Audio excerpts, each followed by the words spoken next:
Hello, everyone, and welcome to Pixels and Profits episode number 2. So, we're going to keep rolling here. Thanks for all the folks that send really great feedback about our first episode. Really happy how that turned out and how much people seem to enjoy it. But today, we're going to be shifting focus to console wars. So, meaning the big three, Sony, Nintendo, and Microsoft. And again, if you don't know who we are, with us today, you have myself, Joseph Kim, content contributor for Gamemakers and CEO of Lila Games, Matthew Conterman, director of research from Roundhill Investments, and Brian Peganoff from Timber Advisors. So just to set the stage for the discussion today, we're going to start kind of like first half with a focus on profits, meaning a characterization of the console market today and specific market dynamics. And the second half of our discussion will shift to more of a pixels-based discussion, meaning high-level strategy, themes, and trends. But let's go ahead and dive right in. Brian, can you tee us up on the high-level market dynamics? Yeah, so we figured it would make sense to kind of set the table here with an overview of the three main companies that we're going to be discussing today, namely Sony, Nintendo, and Microsoft. We'll get a few bits and pieces of some other players in there too. A key thing many investors look for in public equities is how exposed a company is to a certain theme or trend. And since we're talking about consoles, and specifically the modern day console war, it's a good place to start. So let's kick things off with Sony and its PlayStation business. So Sony is a publicly traded company with a market capitalization of about $120 billion. So it's a fairly massive company. They did about $83 billion of revenue in fiscal 22, and they're projecting about 82.8 in fiscal 23, so roughly flattish year on year. They also do a bunch of other things ranging from music to movies to financial services. The PlayStation gaming business is called Game and Network Services, and that business did about $26 billion of revenue in fiscal 22, and they're projecting about 28% in fiscal 20 or 28 billion in fiscal 23. That's about 7 to 8% year-on-year growth. They also report adjusted OI by segment, which is a loose proxy for EBITDA, and they did 2.4 billion in fiscal 22, which is about 9.2% margin, and they're looking for 2.6 billion in fiscal 23, which is again roughly flat. So gaming is about 31 to 34% of Sony's total business and about 20 to 21% of OI or IO. So I classify that as pretty damn important, but it's not necessarily mission critical. So Matt, what else do you have to add there? Yeah, I don't think that people realize that Sony's a bank. Sony Financial used to be a loosely affiliated company, and a few years ago they bought it out and consolidated it. They're actually in talks to spin it out again. So, fun financial engineering. But people don't realize that Sony's a bank. They're also like the leader in smartphone camera chips. So, like, they are a big supplier for Apple and a lot of other smartphone vendors. So, like, when you look at the overall revenue piece, the smartphone market's been weak. That's a lot of that is driven by their lens, their image sensor business being weak. There's lots of other things going on. They still make computers, they still make TVs, right? So there's a lot of moving pieces in Sony's business. I mean, Brian, you're probably going to dive into Microsoft next or third, right? But it's a similar story where Sony is really important to the games industry, particularly the console games industry. But as a percentage of the whole business, it's only 30% of revenue, 20 something percent of operating income. So it's just important to keep in mind, how this flows through the P&L of Sony as a consolidated entity. And we're going to go to Nintendo next. We're going to dive Sony, Nintendo, Microsoft for each of these. So Nintendo is a publicly traded company with a market cap of about 56 billion USD. They did about 12.2 billion in fiscal 22 and guided to 11.5 billion in fiscal 23. So that's down about 5.5% year over year. They also did about 4.25 billion OI in fiscal 22 and guided to 3.6 in fiscal 23. And that represents 35% and 31.5% OI margins respectively. So significantly more profitable than Sony's games business. And at a high level, you can attribute this to a higher tie ratio of software, tie ratio, and an extraordinarily high mix of first-party content. So the Switch hardware guided to 15 million units, which is down 17% year over year from 18 million. And again, this is kind of like end of a cycle. And then the software, the most profitable part of the business, to 180 million units versus 214 million last year. So that's down 16%. The important part here to note is like almost 97% of their business comes from gaming hardware and software. So this is the very definition of mission critical. This is a gaming pure play, very, very rare. So this mix will go down a good amount next quarter with the inclusion of IP related income from their Mario movie. What All else right, you got, Brian, Brian? maybe I could just stop you real quick, just because one feedback I did get from some of the listeners is that they had some trouble understanding some of the terms, but just for a couple of the things that you mentioned, OI meaning operating income, and then tie ratio is the, if I remember correctly, it's the total amount of software divided by the total number of console units. So basically, the Nailed it. higher, yeah. Yep. Okay, so maybe I'll like as we go through, if other terms pop up, I'll just kind of jump in and kind of explain a little bit for a more general audience. Yeah, definitely helpful to define some of those terms. And, you know, it's also important to compare when we're comparing Sony and Nintendo, where they are in the cycle. And we'll talk about the console cycles in a bit, but Nintendo's at the later stages of the Switch cycle. And Right. so that's when you start to see hardware sales decline, software sales go up. That's when you make more of your profit dollars because hardware is a lower margin business than software. So, you know, it is important to make that consideration when thinking about the numbers. The other thing I'll just mention with Nintendo, um, corporate management teams, they all have different strategies with how they give guidance. A lot of them tend to sandbag and kind of, you know, guide very conservatively so they can beat it. If you actually go through like, you know, CEO and exec compensation, you can pretty much figure out why they do that because a lot of them are incentivized to beat their initial guidance. So they sandbag it so they can beat it. But Nintendo, I think the last couple of years has beaten their software unit sales by like 40% versus their initial guidance. So like, it's not even like 10%. Like it's a massive beat the last few years. So we got to take their guidance with a grain of salt. Now, as we look at ahead to the next year, the release slate's a lot lighter. Like, yes, they have Zelda, but once Zelda's out, like there's pretty much nothing else on the first party side. So versus prior years where they had games that were coming that they were just being conservative about, like even like Mario Tennis ended up being a massive seller, which probably had to do with COVID to a degree, but it's still just important to keep in mind that this is a company that historically has guided very conservatively as well. And so let's move to Microsoft. And for this one, it's a completely different ballgame. Publicly traded company, obviously, with a market cap of just under 2.5 trillion with a T. So this is the second most valuable company on the planet. It's about 300 to 400 billion dollars less than Apple in a given day. So in gaming, they do about 11 to 12 billion dollars of revenue against 200 billion dollars plus for the full company. So it's about 5 to 6% of the mix, and maybe 75-25 software to hardware. If we add Activision into the mix, which is a big if, we're looking to be about a $20 billion run rate, and this will approach high single digits. So, in no realm of possibility is this a gaming pure play. It is a rounding error. What I would mention is that Microsoft became incrementally more positive and vocal about the gaming business whenever Fortnite came out in 2017, because they saw a big flood of business coming in from people buying stuff in Fortnite and having 30-ish% of the console market. Since that time period, they've made some acquisitions that have boosted their revenue number and overall mix, but at a high level, it's kind of been pushed to the sidelines. And the most recent quarter, hardly mentioned, brought up at the end, and they're just giving indicative guidance based upon rate of change. Yeah, I mean, just from well, let's quote our good friend Eric Kress, right? For Microsoft, gaming is mice nuts. It's Xbox is very similar to Sony. Xbox is really important to the gaming industry, particularly the console industry again, right?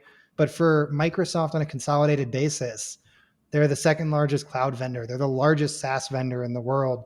They are a leader in generative AI, and that's going to be a huge business for them. Dan Ives at Wedbush saying it's going to add $300 billion to their market cap because of the revenue potential, right? So, you know, when you think about gaming relevant to Microsoft, it's Activision's going to cost $69 billion. That was the deal price.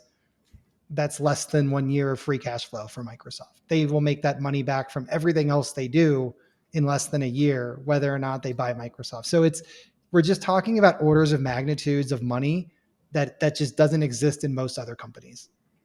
And I don't have much else to add on the Microsoft side, but I do think whether we talk about it now or later, I think the other thing that might be interesting to discuss is just the difference in terms of strategic approach. But whether we talk about that now or later, up to you guys.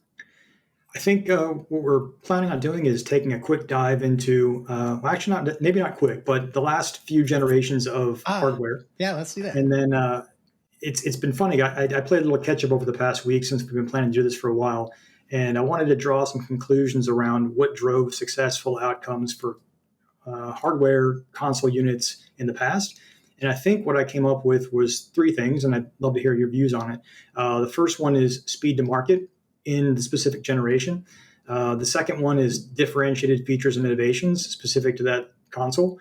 And then the third one is software lineup. And this is in no specific order, but love to hear if you guys have any different views.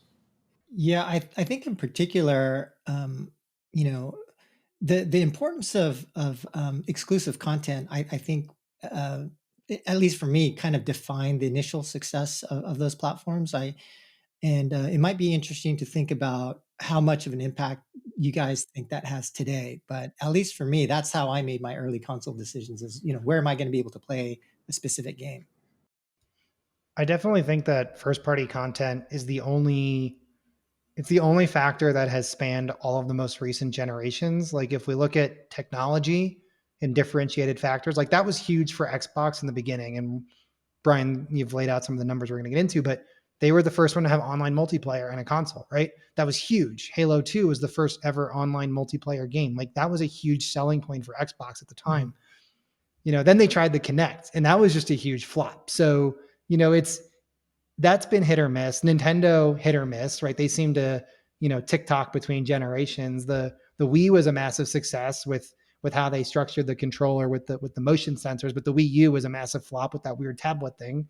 But then the Switch was amazingly successful. So, they do seem to that seems to be hit and miss depending on the time. But I think it also ties back to the software. What software takes advantage of those technologies?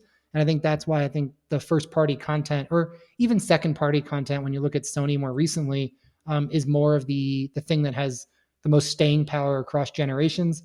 I've also heard people talk about distribution. Like someone was making the point that Sony has better distribution into Africa and other parts of Asia. It's like, yes, that's true. But how many PS5s are being sold in sub-Saharan Africa? Like consoles are mostly a Japan, Western Europe, and North American market, maybe a little bit of South America, maybe a little bit of Northern Africa, but like majority of the market is Japan, Western Europe, North America. So like, let's just, Microsoft has distribution in two of those three very well. They've always been outsold by Sony in Japan just because Sony has that local market. But, so I think distribution also is one that on the margin, it makes a difference, but it's not the key driver. Yeah, there's a famous quote from, well, not a famous quote. There's kind of a niche quote from this guy, Roger McNamee, who's a famous investor. But, he once said that between the content and the audience, everything in between is a choice. And so from that perspective, like, why did I buy an Xbox? I want to play Halo. Why did I get Nintendo? Because of Pokemon. Why did I get PlayStation? Because of Final Fantasy. So yeah, definitely probably still relevant today. So we'll hit the time machine and we're going to start at the sixth generation, which is the start of the modern console war. And this is a period defined from 1998 to 2013. So this is starting with the PlayStation 2, which was launched in March of 2000. It did about 157.8 million units over the course of its lifetime. And some of the best exclusive games on that platform were Final Fantasy X, Shadow of Colossus, Devil May Cry, God of War, Metal Gear Solid, Kingdom Hearts. There was a ton. Like, this was just a total assault on gaming. Everything was just landing. Success drivers for the actual hardware. So first to market, and we'll talk about when the Xbox came out in a second, really beefy specs. The launch content was here or there, but exploited the great games that we just kind of listed out. And in terms of innovation, it was the first to DVD. It was backward compatible. It had the DualShock 2 with rumble and pressure sensitivity, and an optional network adapter, which came out later. And then like peripherals were starting to be a thing. And that was really important for Activision and Rock Band back in the day. Shifting over to the GameCube, that came out in September of 2001, did about 21.7 million units. So that was deemed to be somewhat of a failure. Some of the highlights in terms of software was Metroid Prime, EA Sports titles, which weren't exclusive, Zelda titles, and Super Smash Brothers. So in terms of success drivers, there really wasn't one. It was mostly thought of as a flop. It wasn't super differentiated, no online gaming or third-party support, but it was very family-focused. With 4 controllers, and it introduced the C-stick for camera rotation. So I think the one thing to point out about Nintendo, and if you ever want to learn more about the gaming industry, I would suggest reading about the early days of Nintendo. They've always learned a little bit about stuff they messed up on. and they've turned that into major successes down the line. So it's a very durable, enduring company, and its innovation is really at its core. It reminds me a little bit of Apple. Um, Anyway, shifting over to Xbox, this was launched in November of 2001. And remember, March 2000 was PS2. So we had a lot of lead time there.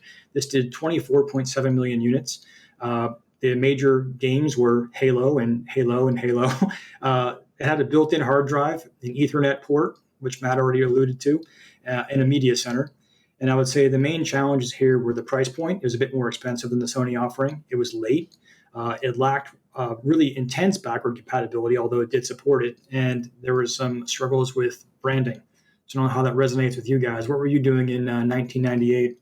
I was playing a lot of those PS2 games in particular, right? Like, so Final Fantasy X is one of my all-time favorites. So I was playing the hell out of that, and as well as a bunch of other titles like Armored Core, Bushido Blade. So yeah, that was like a magical gaming time for me, and one of the consoles I played the most of.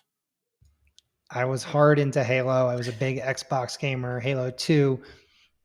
Under the radar, I think one of my favorite games of all time is SSX Tricky, though. Kind of like a cartoon arcadey snowboarding game. I just like, you had the cheat codes. You could turn on the, unlimited ult, and you could just kind of like do the crazy tricks. That was a lot of fun. We also skipped over Gen 5, which is N64. And I think to the point of Nintendo kind of being this TikTok success, not success, N64 was one of the most successful consoles ever, still is. GameCube, not so much. Then they did really well again. So I mean, with the Wii after that. So I mean, I know we're going to go to the next one right away, but I sometimes it's hard to just figure out what Nintendo did wrong. I think with the Wii U, you can look at it and say this made no sense. But when you look like the GameCube, like made sense. It just whatever reason didn't hit. Nintendo was always super solid on those handhelds, as you guys alluded to, with just the Pokemon and things like that. But console was a hard shift for them, and they didn't figure out until quite a bit later. For me, I've been a Sony fanboy my entire life, unabashed. At this time, though, I was mainly playing PC games like Warcraft and StarCraft and things like that. So I hadn't really made the full transition yet. I did mess around with things like EA Sports titles and things. I would be buying those things the year after they came out for $7 at GameStop, and that's how I live my life. So let's fast forward to the seventh generation. So that's 2005 to 2017. The PlayStation 3 launched in November of 2006. We can also take a quick step forward to Xbox 360, which launched in November 2005. So we're going to look at the impacts there of speed to market. For PS3, some of the leading titles were Uncharted, Last of Us, God of War 3, Infamous, and Killzone 2. In terms of innovation, it was the first to Blu-ray. It had full suite of online connectivity, not just an adapter. PlayStation Move, which is kind of like the Kinect, no one cared after a while. Multimedia support. The one thing that I think was actually kind of cool that this generation came out with was achievements, and I think that was a really important way for console companies to lock in their customers over a long period of time, alongside just like gaming chat or gaming social, right? Like this is where you started to meet your friends that you never actually meet. So that's kind of a cool innovation for the era. This is also the era of the Wii, which came out in November of 2006, so lockstep with PS3. And that did 101.6 million units. It was a major success. This was the era of Wii Sports and Mario Kart and Wii Fit, Super Smash Brawl, and Wii Play. And the biggest innovation they made, obviously, was the Wii motion controls. It was super casual focused. It was a virtual console as well, so it had old games to download. It had online connectivity, a first for the Nintendo ecosystem. It had the Me avatars, which is kind of the first step to personalizing yourself inside of your games, and some backward compatibility. Xbox 360, again, that was November of 2005, and that did 85.7 million units. So this was a banner era for consoles in general. Like everyone succeeded in some way. Microsoft came to market with games like Halo 3 and Gears of War, Forza, Mass Effect, the first one, and Crackdown. They also had achievements, PC cross-platform compatibility, the Kinect sensor, which Matt can reminisce about a little bit, Xbox Live Arcade, Blu-ray, enhanced multimedia, and the biggest notable challenge for Microsoft that became a bit of a nagging, actually kind of more like a heroic thing looking back over the years, was the Red Ring of Death. And we also had a really good cycle for proliferation of handhelds. So the DS came out in November of 2004, and that did about 154 million units over the lifetime. PSP in March of 2005, 81 million units. And this is also the era of like Mario and Pokemon Black and White, Zelda, Mario Kart, Animal Crossing on the Nintendo handhelds. And for PlayStation, GTA Liberty City Stories, God of War, Monster Hunter, Final Fantasy VIII, and Metal Gear Solid. So this was a really interesting generation. So what were you guys doing in 2005? Yeah, so of those platforms, interestingly, I was probably on handheld most. So playing like Pokemon, Advance Wars, Disgaea, just a bunch of games on the DS in particular. But I think one thing people forget is that during that period when the Wii came out, it was like a little bit of a cultural phenomenon with like so many people playing Wii Sports. And the word on the street at that time is based upon the success of Wii Sports that Nintendo was then really trying to think about adapting a different kind of strategy in terms of the console platform itself as not being a gaming platform, but being more of a platform for a bunch of other stuff outside of gaming. So education, sports, and fitness. And they had all of these. Word on the street was they were investing pretty significantly into trying to make it more of a general purpose, more family oriented platform. I don't think that ever, I mean, yeah, it never took off, but it was pretty interesting to remember just how big Wii Sports was, and the kind of potential that potentially could have taken off if that platform actually was able to be more generalized outside of games. I remember Madden on the Wii was really fun because you actually had to like throw and stuff like that. That was fun. That was different. I mean, it wasn't like I wasn't playing that online competitively. That was just fun to do with your friends, like in the basement, right? But I also had an Xbox. I was playing Halo. Also had a DS, so I was playing Pokemon and everything. I mean, that was a great era for games. Mhm. I do think, if I'm recalling correctly, a lot of those like non-gaming ambitions were killed by the financial crisis because this generation did occur, started in '05. This carried through the GFC in '07, '08, and I think a lot of companies cut a lot of non-core things at that point.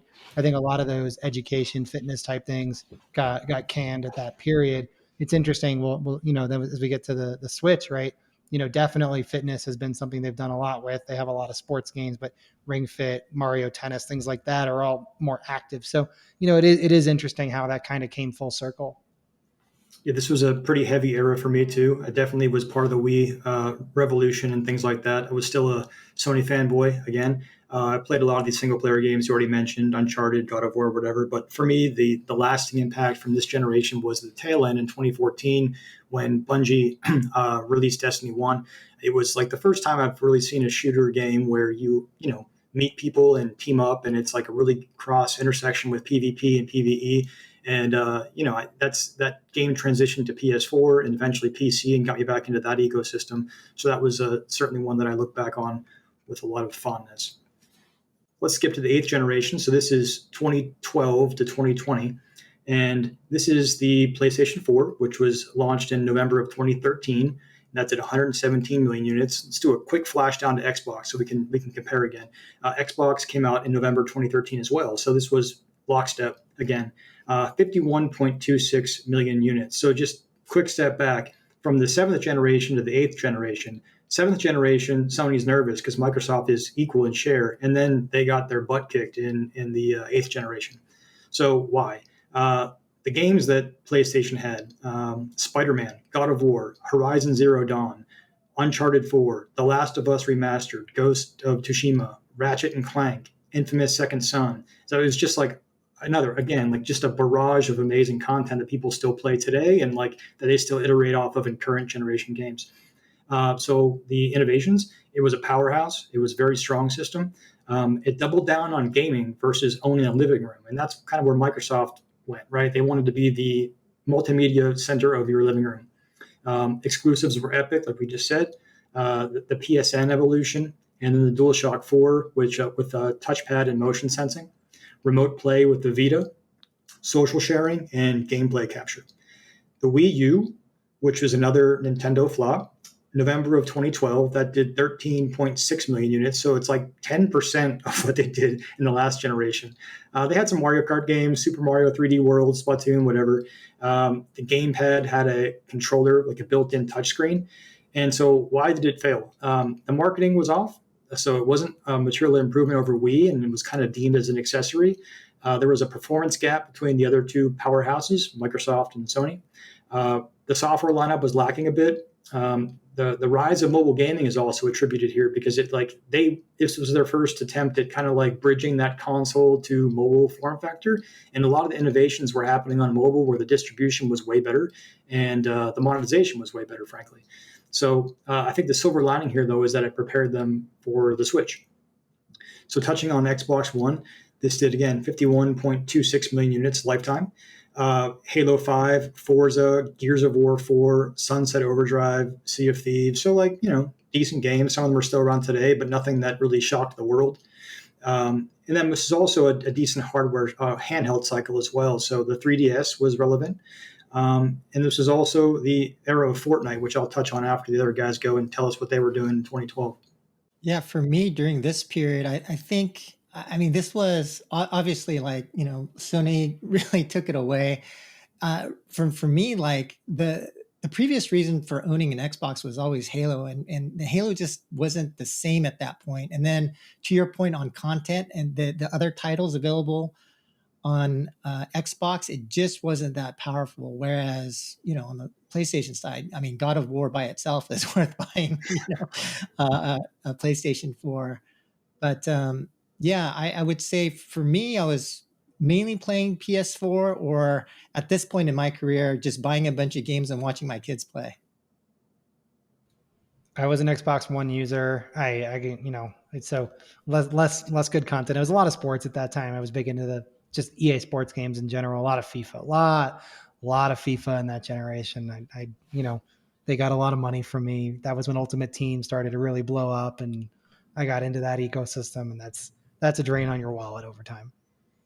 I think for me, the most important title of this generation and maybe the generations before was Fortnite coming out in 2017.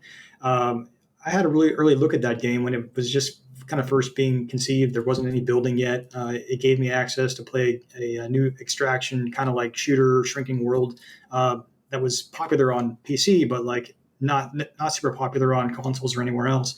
So it was the first big cross-platform title, and then they shifted to mobile so quickly. It kind of gave me the vision of like over time, more games being free to play and more games being experienced on mobile as they were experienced on PC and console, which was just a really novel concept at the time. And it got me even more interested in the gaming industry. So that was definitely a huge shift. I would also just point out with this generation, Microsoft had Sony on the ropes in Gen 7, especially if you go ex Japan, they outsold them by a decent margin, right? And I think that's an important benchmark for Microsoft because I don't think they're ever going to compete in Japan unless they really aggressively start acquiring JRPG studios, which they really haven't. And I think there's cultural reasons that they probably shouldn't. But when you think about just where they've competed historically, they were beating them in Europe and in North America, which is huge for Xbox at that point. And then for Sony to just come out and just say we're the 8,000-pound gorilla in the room. You guys can go back in your place. Here's all our content. They just dropped it on the table. Like 51 million units from Microsoft isn't like that's not mice nuts. Like that's a decent showing, but being outsold by 2.5 times plus or minus by Sony in the generation, especially when some of the biggest games of that generation were third party, whether it's the Call of Duties, whether it's GTA, whether it's Fortnite. The fact that you're being outsold by that much because you weren't prepared on the content front, that was interesting. That was just a really great strategic play by Sony. And we've seen Microsoft trying to close that gap. Once they realized they lost the eighth generation, they bought ZeniMax. They've made a few other acquisitions for studios. They've just been trying to beef up Activision potentially if that goes through. But, even so, some of the early content from ZeniMax has not been great. Redfall is, I think it's the worst rated ZeniMax game of all time on Metacritic, which Yeah. Metacritic is always, iffy, but like that says something, right? Like it's clear that they have issues internally in how they do this and what they're trying to do, and you can't just, you know, maybe with all their generative AI with OpenAI, they can fix that down the road. I don't know. It's stupid, but you know, I think it really does show the deficiencies in the content generation they had relative to Sony at this stage.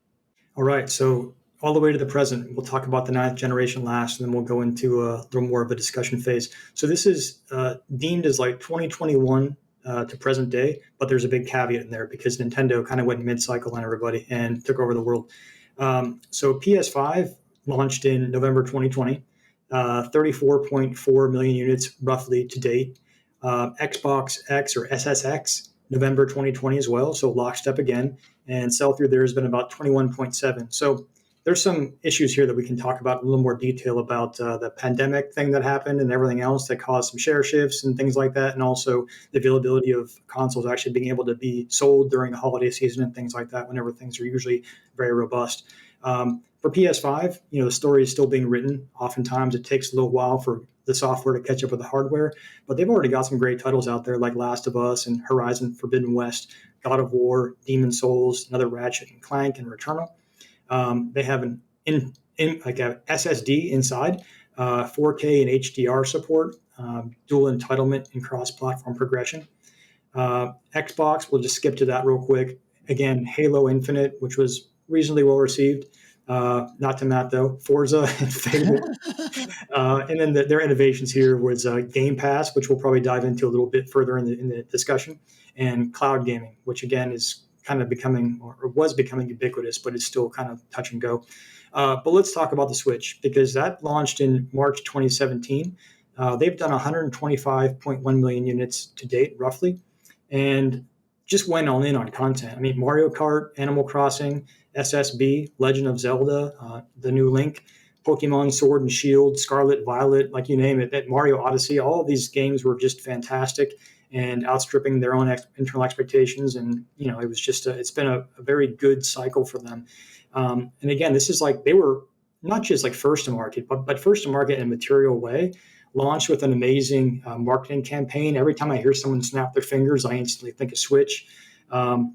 Killer content again, novel Joy-Con controllers, local multiplayer, seamless TV integration, and then the best indie and third-party support they've ever had.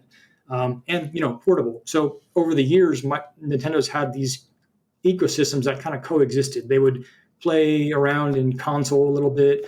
They'd have a banger year or a banger cycle with the handheld, but like they brought it together in just a really cohesive, beautiful package.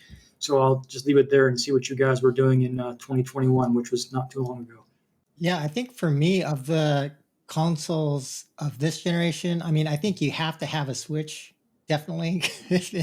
But you know, a lot of the games that you mentioned, I've played at least you know, fair amount, and I think that my kids play that, and especially if you're a parent with kids, you have to have a Switch. I think you have to have a PS5 because of the promise of content and existing content there. I just don't see a reason why you would need to get an Xbox today. I mean, just the content lineup there for me isn't very compelling. So I don't know. For me, I'm a little bit concerned about Microsoft and Xbox being a viable platform in the mid to longer term future. I have all three, so you know I spoiled myself. But and where was I? I was in Hong Kong when these came out too. So I had, you know, I was in lockdown in Hong Kong. I had nothing better to do but play games. I think this generation is the most interesting for me because this is where we really, and we'll dive into the strategy more so, but this is where really Nintendo, Sony, and Microsoft really started to diverge, right? Sony is doing what they did best. Here's all of this amazing content, buy our box to play it. And maybe at some point in the future, we'll put some of it on PC now, but that's like a year or two after it comes out, right? Microsoft is, all right, here's a box. It's really powerful, but you can also get Game Pass on PC and just sub to Game Pass. I don't care where you do it, use that. If it's going to be cloud streamed, if it's going to be on PC or console, I mean, I don't have any intimate knowledge of negotiations, but I can almost 100% guarantee that if Sony would agree to it, Game Pass would be on PS5 also. Like, I think that's something that Microsoft would do in a heartbeat if Sony would allow, right? They want, and they've said this, Satya has said this, they want consumer subscriptions to match their enterprise Office subscriptions. And gaming is the forefront of that. And they want to grow Game Pass to be that. So Sony's focused on buy our box to play our games. Microsoft is focused on subscribe to our thing. It's a great value. And then you have Nintendo doing their own thing. And what I think they did really successfully in this generation, exactly to Brian's point, is they said, here's a device that's purpose built for our amazing IP, and here's all of our IP in succession. I also think they were aided by the pandemic, and you cannot rule out the boost because sales were coming. Switch sales were already kind of peaking right before COVID hit. And when COVID hit, it was just like, nope, here's the next, giant wave of Switch sales and content, right? So it's hard to kind of, A/B test that because you can't, but I don't think they would have sold 125 million units of the Switch without COVID. Like, I just don't think that would have happened. But things like Ring Fit even selling tens of, over 10 million units, right? Lots of the, if you look at the list of 10 million unit sellers in this generation, it's so huge. And it just speaks to what they did really well. They found a middle ground to be the secondary console to Microsoft and Sony rather than competing with them, and led with content. And that was just huge for them.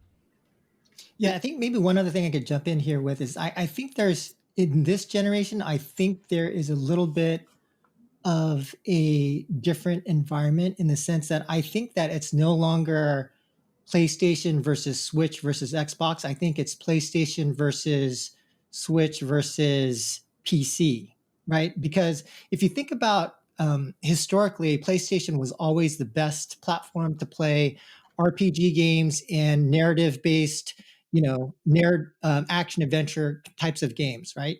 Switch with Nintendo platforms, you always want, that's the place you go to for Pokemon and those kind of IP titles. And for an FPS, it used to be Halo and Xbox, but now, like, my kids, instead of, for us, we didn't get the latest Xbox. Instead, they both got PCs and they're playing Valorant all day long. So I do think we are probably at an inflection point for when players think about FPS, they're not going to be thinking Xbox. They're going to be thinking PC. And I think increasingly more people are going to just get a PC instead of getting an Xbox.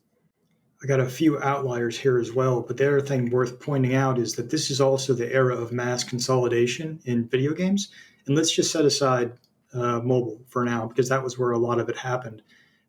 Microsoft, at one of the E3s, I don't remember exactly which year it was, but they bought 5 studios and just announced it. And Phil was like, look at what I did. I just brought in 5 new studios. This is going to proliferate. We're going to have a bunch of new first-party content. And then Sony responded by buying Bungie, which of course was the studio that essentially made Xbox by producing Halo. And I think that sets up an interesting juxtaposition too, because for all the lip service that Microsoft gives about open platforms and things like that, their Bethesda acquisition, which was a $10 billion deal, and subsequent acquisitions, like, they are not open platforms. Even Redfall, for instance, that, I'm not sure why Sony players would play that, but they don't have the opportunity to for a while. Starfield is coming out later this year, which is a very exciting game for gamers because it's been teased forever, and Bethesda is an amazing studio, but that also won't be available on Sony. But if you think about Sony and the Bungie acquisition, Marathon, which is another game that people have been in a fury about, will be available cross-platform. And if I had my druthers on that one, I do believe that's contractual. Bungie was a very attractive asset, and for sure they wouldn't sell to someone that would make their game unavailable to the masses. But it's an interesting juxtaposition to see like that play out, because Sony has never wanted their greatest hits on Microsoft consoles. So that's an important one to look out for. There's some other things, like other entrants, that I kind of want to get your guys' view on too. So we have Valve and the Steam Deck. That's done about 3 million units, maybe a little bit more than that in 2023. Do we think that is a viable candidate? And let's also juxtapose that against the new Sony handheld, which was introduced in May, Project Q, which is coming out in November. So how do you think those fare together? Very similar offerings, right? But what's up? I think if we were to think about competitive alternatives, you're always with a handheld device, you're always going to be comparing against phone, right? And I just don't know what, I mean, well, so exclusive content could be one thing, but then is it dramatically better? And look, I'm a guy who has owned, almost every DS. I own a PSP, and um, it's just with the phone. I just think it's a very difficult challenge um, to build and communicate a value proposition when everyone's got a phone. So I don't know. I'm a little bit negative in terms of some of these handheld offerings coming up, but I hope I'm wrong, but I'm skeptical.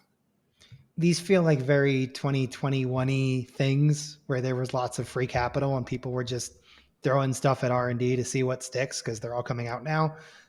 I think to JK's point, like with the Xbox today, like they don't need a handheld because you can just cloud stream to your phone.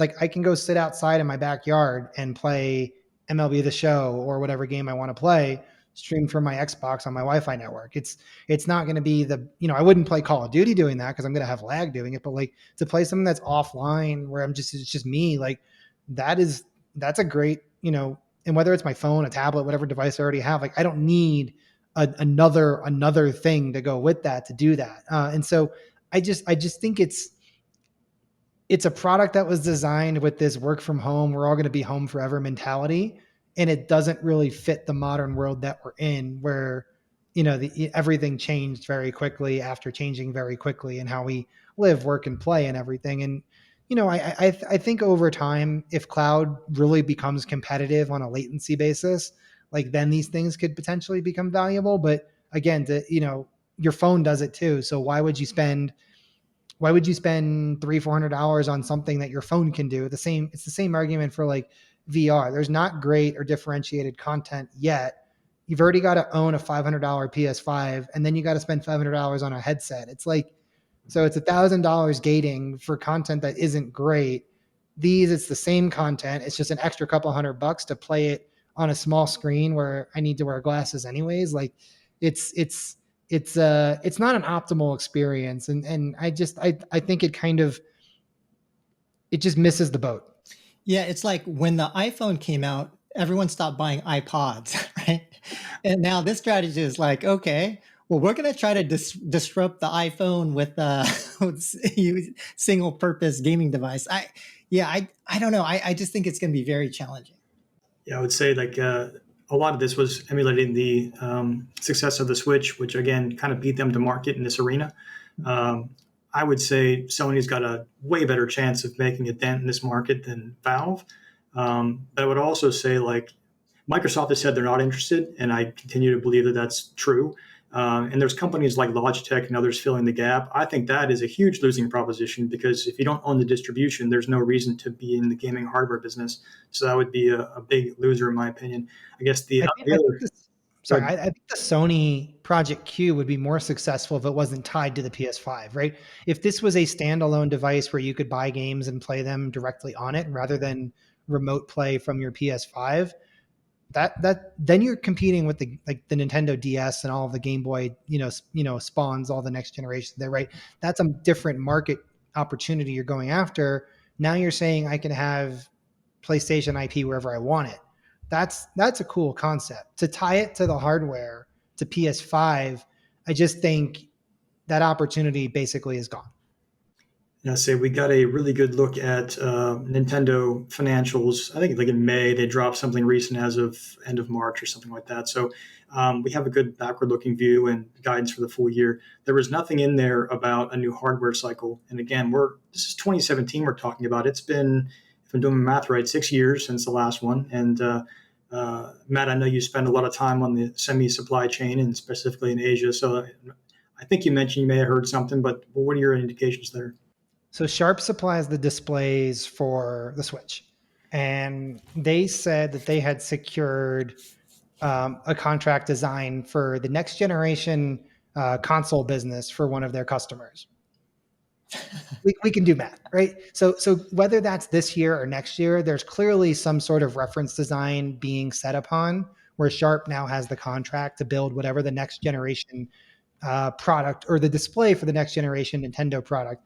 I think that's what that's telling us is number one, it's going to be some sort of a handheld or hybrid again, because they're going to have a display built into it, right? So that's kind of already interesting. Whether it's just a Switch Pro and it's backwards compatible or it's a brand new thing, I think we'll find out over time, particularly with, from AMD. We'll see what they start saying about their semi-custom business, because that's where they make the chips for Sony and Microsoft. They didn't make the chips for the Switch. That's NVIDIA, but Nintendo has gone back and forth over time. So we'll listen to see what's going on in those businesses. But it seems like even though Nintendo's being quiet on the next generation, the supply chain is starting to get ready for it. And I think that's what tells you that it's probably 12 to 18 months away. Is it this holiday season? I think that's a little tight, because they probably would have had to tell the market that it's coming, and it would have had to be in the guidance if it was this holiday, because they'd basically be announcing it now, because this is, E3 is dead, but this would have been the E3 time. This would have been the time for them to do a direct and announce it. So I think we're probably looking more at sometime in calendar 24, probably the holidays, but the Switch was also randomly a March release. I mean, I think that had to do more with the Wii U just being a flop than anything, and they just wanted to get it out. But I think, the supply chain is telling us they're starting to get ready, and that's the indicator that something is close. Hey folks, our discussion today on console wars has run a bit long, and the second part of our discussion is fairly different from the first half, so we split it up. Make sure to like and follow if you want to see more of this content, and stay tuned until next week when we discuss a lot of the strategic and the pixel side of the conversation on the console wars. Catch you all next time.